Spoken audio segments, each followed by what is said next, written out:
समंदर जलने लगा और सर्वाइवल की जंग शुरू हो गई। ईरान से निकलने वाले खाम तेल को ईरान ने पुराने टैंकर्स में भरना शुरू कर दिया। समंदर में मौजूद ये ऑयल टैंकर किसी भी वक्त खौफनाक और बड़े हादसे का शिकार हो सकते हैं। इस सारी सूरत हाल के बारे में अज़हर अली ख़ान से बात करते हैं। अज़हर भाई, खाम तेल तो निकल रहा है ईरान से, लेकिन उसकी एक कैपेसिटी है जी। अगर उसकी ट्रेड रुक जाती है तो ईरान उसे कहाँ स्टोर करेगा, एक तो ये बात। और अगर ईरान ने उससे पुराने ऑयल टैंकर्स में स्टोर करना शुरू कर दिया है तो समुंदर में खड़े वो पुराने और जंग ज़दा ऑयल टैंकर्स वो किसी भी वक्त बड़े हादसे का सबब नहीं बन सकते। अमेरिका ने अदील भाई ये किया है कि उसे पता है कि ये एक मुआशी हमला करना चाहिए हमें। वैसे तो कहने को सीज़ फायर है अमेरिका और ईरान के दरमियान, लेकिन अमेरिका उस पर बहुत ज़्यादा मुआशी हमले कर रहा है, हर लम्हे कर रहा है। और उन्होंने कोशिश ये की है डोनाल्ड ट्रंप ने कि अब हम इनको ऐसी चोट पहुँचाएँ जो इनको मुआशी तौर पर झटका दे, और इसके लिए उन्होंने उनका तेल रोक दिया है, जाने से भी रोक दिया है और रखने से भी सामने से रोक दिया है। अब कर ये रहे हैं वो कि जो भी ऑयल टैंकर निकलता है समंदर की तरफ जाता है उनके पोर्ट से, उसको रोका जाता है, उसको डाइवर्ट कर दिया जाता है। तो अब ईरान के पास ये कैपेसिटी अब ख़त्म होती जा रही है, कुछ दिन की ही रह गई है कि जब वो अपना ऑयल जमा कर ले अपने पास। तो वो कर ये रहे हैं कि वो पहले कोशिश कर रहे थे कि ऑयल चूँकि ज़मीन से निकल रहा है और ऑयल वेल से निकल रहा है और उसको रोका नहीं जा सकता, क्योंकि वो एक तरह का नल नहीं है कि नल की तरह आपने खोला हुआ है उसको और नल बंद कर दे। बिल्कुल, यहाँ मेरा ये सवाल है कि उसको रोका क्यों नहीं जा सकता? अगर क्या उसको रोक दिया जाए, प्रोडक्शन रोक दी जाए, तो क्या वो कुएँ वापस ऑयल नीचे चला जाएगा और दोबारा नहीं निकाला जा सकेगा? क्या सूरत हाल बताइए? आसान अल्फाज में बिल्कुल आपने ठीक बताया है। असल में ऑयल वेल जब एक दफ़ा आप इस्टेब्लिश कर लेते हैं तो वो ऑयल देना शुरू कर देता है, और उसके बाद अगर आप इसको रोकने की कोशिश करते हैं तो वो प्रेशर टूट जाता है, और प्रेशर टूटने की वजह से ऑयल बहुत नीचे चला जाता है। और इसका भी बहुत ज़्यादा इम्कान होता है कि अगली दफ़ा जब आप खोदने जाएंगे उसको तो बहुत टाइम लगेगा, और उसकी ड्रिलिंग में, उसकी सारी चीज़ों में, और इसके साथ साथ वो अब फिर कहाँ किस सतह पर मिलेगा ये भी कुछ नहीं कहा जा सकता। तो आप समझे कि हाँ, तेल को रोकने का मतलब उसको खो देना है, गिर जाएगी। तेल रोकने का मतलब यह है कि उसको वो खो कुआं देना, आपका डेड हो गया। डेड हो गया है, और बहुत मेहनत लगेगी, बहुत पैसा भी लगेगा, वक्त भी बहुत लगेगा। तो अब ईरान ने कोशिश ये की कि हम इसको पहले एक्सपोर्ट करते थे वो निकाल कर, तो उन्होंने एक्सपोर्ट करने की कोशिश की, लेकिन अब ज़ाहिर है उनके टैंकर्स फुल हैं, सुपर टैंकर्स में जा रहा था और वहाँ पे रोक दिया गया है और उनको डाइवर्ट कर दिया गया है। तो एक बहुत ज़्यादा एक सिचुएशन है, बहुत ही स्टैंड ऑफ की बिटवीन यूएस और ईरान। और अब चूँकि वो टैंकर्स पुराने हैं, बोसीदा हो चुके हैं, जिनमें ये सारी चीज़ें हैं, तो अब इसका बहुत ज़्यादा खदशा है कि वहाँ से भी कोई लीकेज ना हो जाए, समंदरों में लीकेज ना हो जाए, ज़मीन पे लीकेज ना हो जाए, और उन पुराने टैंकर्स में ईरान बहुत ज़्यादा दिन तक स्टोर नहीं कर सकता। तो अब ईरान को हर सूरत एक्सपोर्ट यकीनी बनानी है अगले चंद रोज़ के अंदर, हर सूरत, और अपने टैंकर्स को उतारना है और उसको पहुंचाना है उन डेस्टिनेशंस पे जिन्होंने उससे तेल मांगा था, वरना ईरान माशी तौर पे भी बहुत बुरा झटका लगेगा और तेल की पैदावार के हवाले से उसको बहुत नाकाबिले तलाफी नुकसान होगा, क्योंकि उधर तो नाकाबंदी की हुई है अमेरिका ने।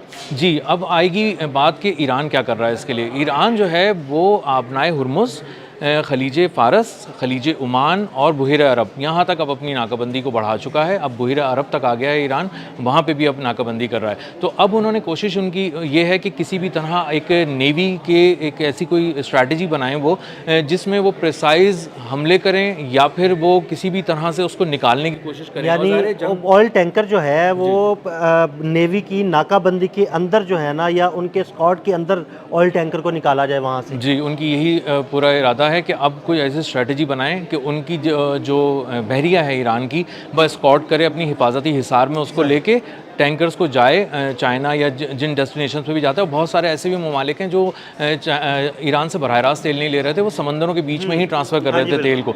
तो बहुत से टैंकर्स ऐसे हैं जो इंतज़ार कर रहे हैं ईरानी टैंकर्स का कि जैसे ही वो आएँ बुहिर अरब के करीब या खलीज ओमान की तरफ, तो वहाँ पर उसको वो किसी तरह से करें। लेकिन वहाँ पर अमरीका भी मौजूद है, अमरीका की बहरिया भी मौजूद है, और अब सिचुएशन बहुत ज़्यादा ख़राब होती जा रही है। कोई बताया जा रहा है कि सैकड़ों जो कंटेनर्स हैं, जो वेसल्स हैं, वो रुकी हुई हैं, वो दोनों तरफ की परमिशन लेना चाह रही हैं। अमेरिका से अगर ग्रीन सिग्नल मिलता है तो ईरान रुकता है, ईरान का ग्रीन सिग्नल मिलता है तो अमेरिका रोकता है। तो अभी बहुत ज़्यादा बहुत खौफनाक सूरत हाल है।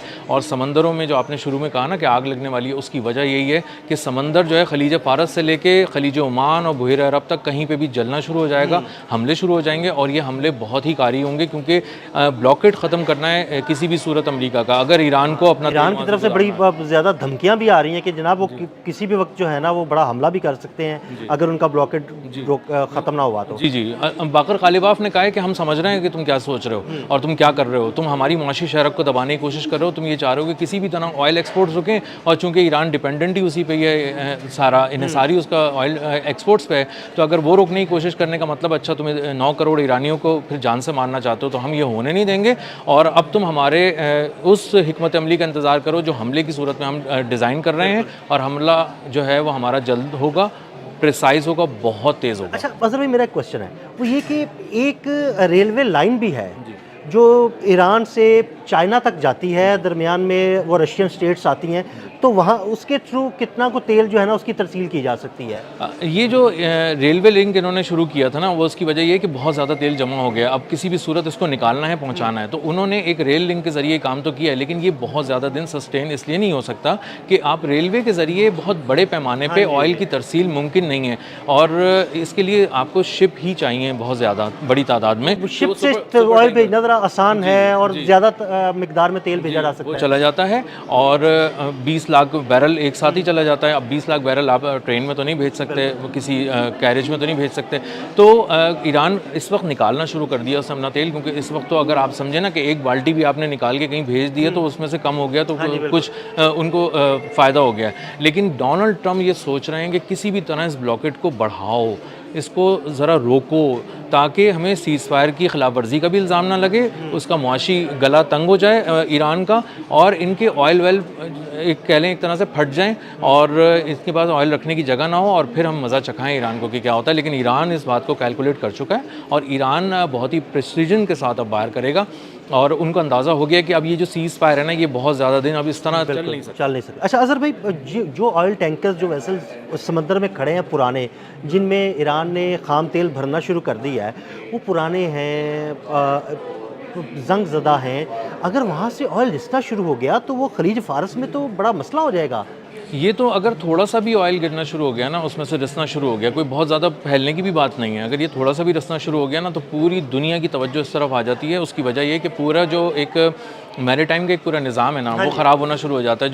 जो समंदर की पॉल्यूशन है ना, वो बहुत ख़तरनाक होती है, वो उस आबी हयात के लिए बहुत ख़तरनाक है, वो इंसानों के लिए बहुत ख़तरनाक है, और समंदर में आप ऑयल को बहुत ज़्यादा रोक नहीं सकते, और उसको हर सूरत आपको समेटना होता है। और मसला ये है कि कुछ बहना शुरू हो गया तो इस सूरत हाल में कौन उसको साफ करने आएगा? माहिरीन की टीम आएगी, सिविल किश्तियों में आएगी, जहाज़ों में आएगी, सूरत में कैसे मुमकिन है वो वॉर जोन के अंदर आके ये काम करना, और उस वक्त और किसी भी भेस में आप अंदर आ सकते हैं, तो ईरान ये सोचेगा कहीं ये अमेरिका की कोई चाल तो नहीं है, और ज़ाहिर है यूरोपियन माहिरीन को ही आना है इसमें, और दीगर तो उन्हीं की सर्विसेज दी जानी है। तो ये एक बहुत ख़तरनाक बात है। एक तरफ वो बात जो आपने की कि ऑयल रिसेगा तो कितना ख़तरा होगा, बहुत ज़्यादा ख़तरा होगा, आबी हयात को बहुत ख़तरा है, इंसानों को बहुत ख़तरा है, और समंदर में फिरने वाले शिप्स को खतरा है कि मतलब आप कहीं से भी आग लग जाए, कुछ भी हो जाए, ये तो बहुत ही छोटी बात तो ये है ना, के अंदर ऑयल की मिकदार होगी तो कहीं से भी आग लगने का खतरा भी तो हो सकता है। बिल्कुल ऐसा ही है। और अगर आपने वॉर जोन में किसी को भेजने की कोशिश की और वहाँ पे कोई चीज़ छिड़ गई, तो इस वक्त कौन जाएगा? इंश्योरेंस कंपनीज तो किसी को अलाउ ही नहीं कर रही कि हम किसी की इंश्योरेंस नहीं कर सकते। जो सूरत हाल है वो बहुत ख़तरनाक है, खौफनाक है। एक तो वॉर जोन बना हुआ है, दो मुल्क आमने सामने आए हुए हैं, और दोनों को एक दूसरे पर बिल्कुल कोई एतबार नहीं है, और तैयार है वो अमेरिका माशी गला घोंट रहा है ईरान का। ईरान को अब ये गर्दन अपनी छुड़ानी है अगले कुछ दिन के अंदर। आप देखिएगा, ये अगर यही सूरत हाल रही तो बहुत बड़ा हमला करने जा रहा है ईरान, और वो हमला तेज़ होगा, बहुत ही प्रिसाइज होगा, और वो किसी भी तरह कुछ ऐसी सिचुएशन हो जाएगी समंदरों में कि वो अपने जहाज़ों को वहाँ से निकाले और तेल को एक्सपोर्ट करना शुरू। बहुत शुक्रिया अजहर भाई। अजहर भाई ने बड़ी तफसील के साथ इस सारे मामले पर रोशनी डाली। मज़ीद अपडेट्स के लिए हमें फॉलो करते रहें। अदील अहमद और अजहर अली खान को इजाज़त दीजिएगा। अल्लाह हाफ़िज़।